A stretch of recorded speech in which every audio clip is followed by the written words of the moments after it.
That was my acoustic arrangement of Wonderful Tonight by Eric Clapton. It's just a beautiful song. You can use the tab or the standard notation at the beginning of this video to learn the notes. So as we go through this lesson, we're not really going to be going note by note. Instead, I'm going to offer up pointers as we go to help you take the music off the page and bring it to life. I've got 3 very important tips for you as we kick off this lesson. 1, bring out the melody and the bass notes as much as you can and downplay the rest of the notes. 2, pay attention to the chord forms. If you know the chord forms, that's going to help you find good fingerings, and most of the chord forms in this arrangement are pretty standard forms. There might be 1 or 2 that are new to you, and we'll go over those. And number 3, listen to the song as often as you can. Listening to the song will help you understand the mood and the feel, and of course you'll really get to know that melody, and the more you know the melody, the easier it's going to be to make it come out with your hands. So here's our Wonderful Tonight intro.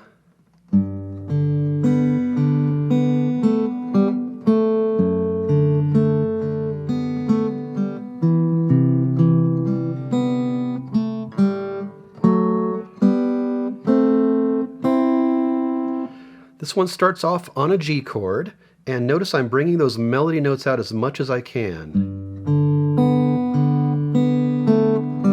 And by the way, I'm playing that 3rd finger on the low G. Our next chord is a D over F sharp. Now normally you play a D over F sharp as a D chord with your thumb on that low F sharp. In this case we don't need all those fingers, so I'm playing that low F sharp with my 1st finger and the A with my 2nd finger.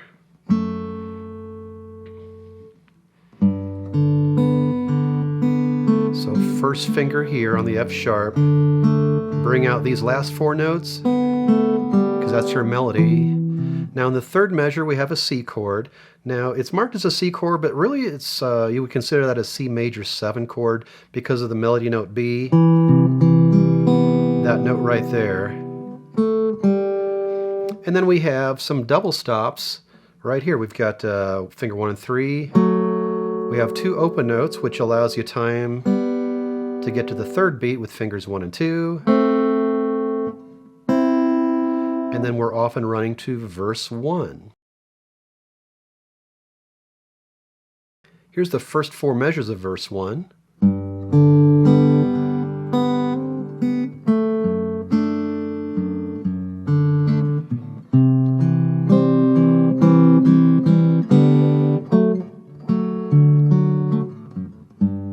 So verse 1 starts off on a G chord. Again, I've got my 3rd finger on the low G.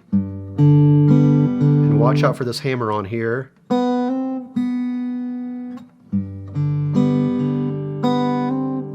Now 2nd finger on this A, and as before I'm playing this D over F sharp with my 1st finger on the low F.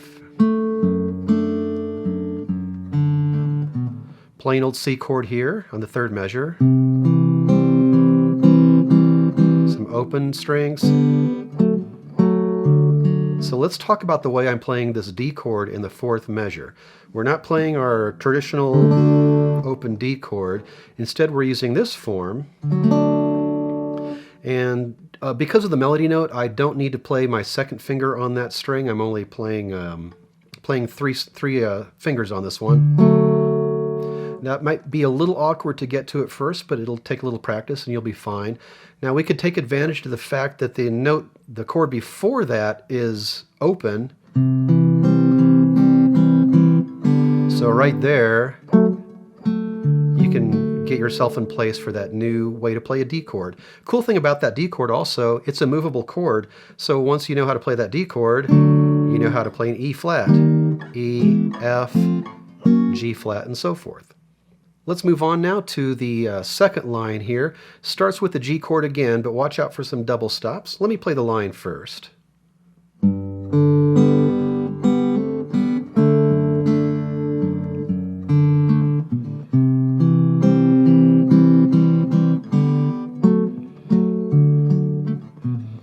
So this line is nearly identical to the line we just talked about, except for the 1st measure and the very last note. The 1st measure has some double stops and a double hammer on. So we have a double stop here and a double hammer on with fingers 1 and 2. And here's our D over F sharp chord again. Just a plain old C chord. And this is that chord we were just talking about at the end of the previous line.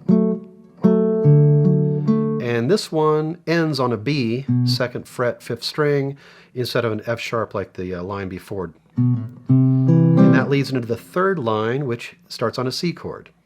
Here's the 3rd line.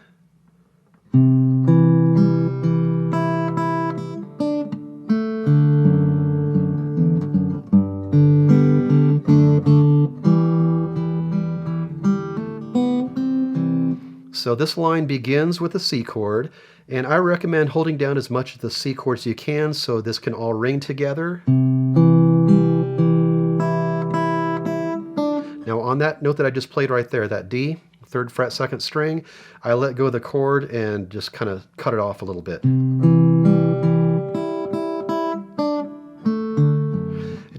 It sounds kind of nice.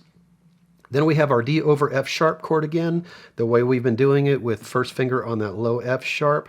Now the first note of this D over F sharp measure, that's the one you want to bring out, because that's the melody note. You want to play that D that follows it, the 4th open string. You want to play that a little lighter so it doesn't overshadow the melody. And you definitely want to keep holding that A down throughout the measure so the melody note rings. Hold this, and then we have a G chord, D over F sharp, the way we've been doing it, and then we have an E minor chord. Now this E minor chord, we only need 1 finger for it because this is fingerstyle, and we only need a few notes out of this chord. I'm playing with my 2nd finger on that E note, 2nd fret, 4th string, and we have a hammer on. That wasn't a very clean hammer on, but there's a hammer on. And that leads to the next measure. Beginning of this next line sounds like this. I'll do the pickup into it.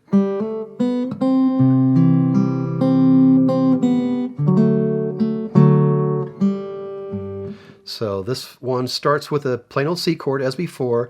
Hold down all that C chord, it makes it easier.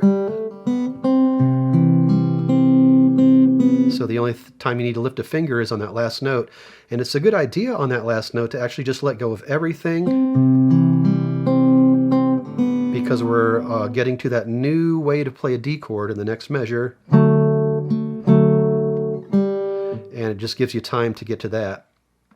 Now at the end of that D measure, you can let go of everything here too on that open G and get yourself ready for the next part. Now, first ending, it's the exact same as the intro.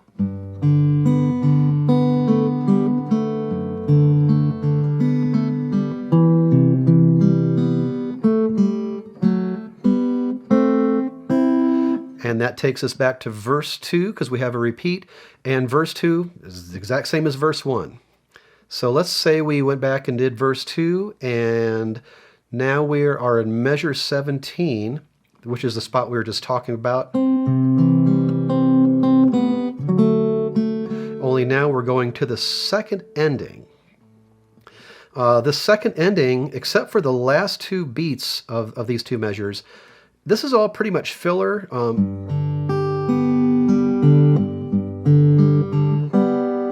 Those last 2 notes are the most important things. That's your melody coming back. So you could really do anything you wanted to in the 2nd ending as long as it sounds nice and you're filling in the time. But then bring this out. And I'm playing that D and B with my 1st and 2nd finger. And that leads us to the bridge.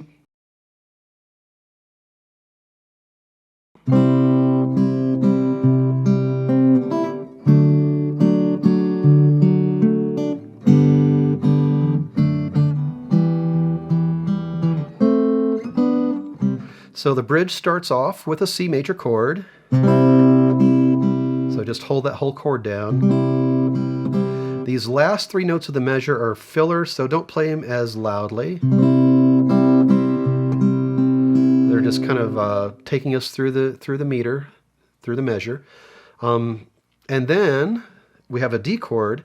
This is using that new D form that we talked about. Only this time I am putting my second finger down, making it of all four fingers because of the melody note. Now you can give yourself a little time to get to that D chord because the note right before it is an open note. So I can lift up there, give myself half a beat to get to that D. Now in this D measure, those last three notes are again filler, so play them a little softer. Then we have our G chord, our D over F sharp, and our E minor like before. Now the fingering for these last two notes, last two beats here, is fingers 1 and 2, and finger 1 and 2 again. So you just slide it up.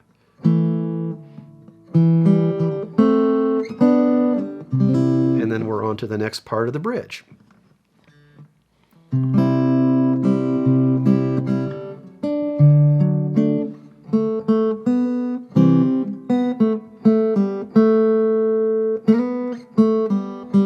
So let's talk about this part of the bridge. Starts on a C chord, so just hold down the whole C chord. I play that last chord short. First of all, it sounds good. Also, it gives me time to get to our new D chord. And I am fingering that entire form there. Then we have some single line stuff after the C chord here. So we have a pull off there. And we slide up to 4th fret and go back and do a pull off.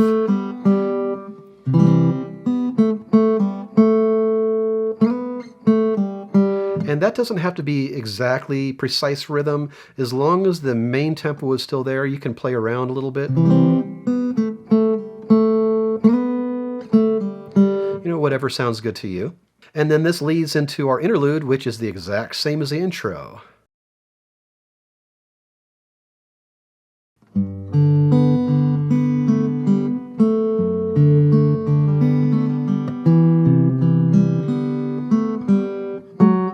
Whoops. And then we're into verse 3, which is exactly like the other verses, except for the very first measure, and then the way we get out of this verse. So the first measure starts with that double hammer-on that you played in an earlier verse. There's that double hammer-on. And from this point, I'm going to play through verse 3 very slowly, and as we come around to where it's different, we'll slow down and talk about it. So this is the beginning of verse 3. Double hammer-on, D over F sharp, C chord, open,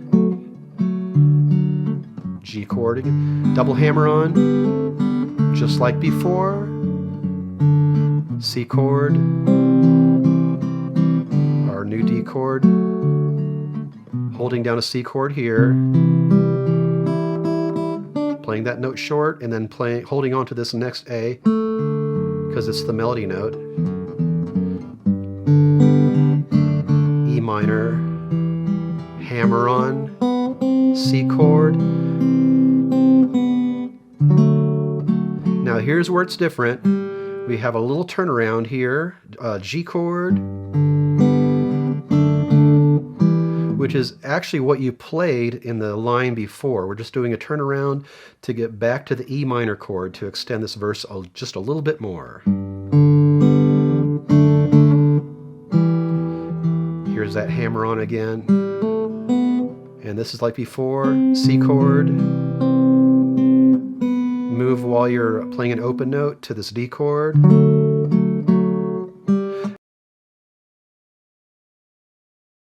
And then our outro is the exact same as the intro, so once you learn the intro, you actually know a pretty good chunk of the piece. The last chord's different though, so let me play through the outro nice and slow.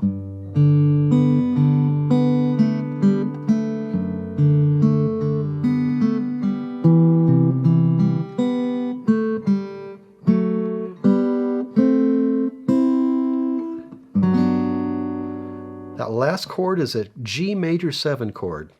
You can look at the grid to see how you play that, and notice that we have some X's by the 5th string and the 1st string. That means with this chord form, we're muting those strings. So my first finger is actually not only pressing down the 3rd fret 6th string, that low G, I'm also using the pad of my finger to touch the 5th string very lightly so it doesn't play. I'm also using a part of my hand down here to touch the 1st string so I don't get any note out of that 1st string. Now if I'm playing fingerstyle and I'm just plucking every string, it doesn't matter so much because I'm only touching the strings that I need to touch. However, if I'm strumming that, I definitely want to have those strings muted. And that was Wonderful Tonight. Don't forget to check the link in the description to see where you could order the PDF. That's all for now. Thanks for watching, and I'll see you next time with more guitar tips and arrangements.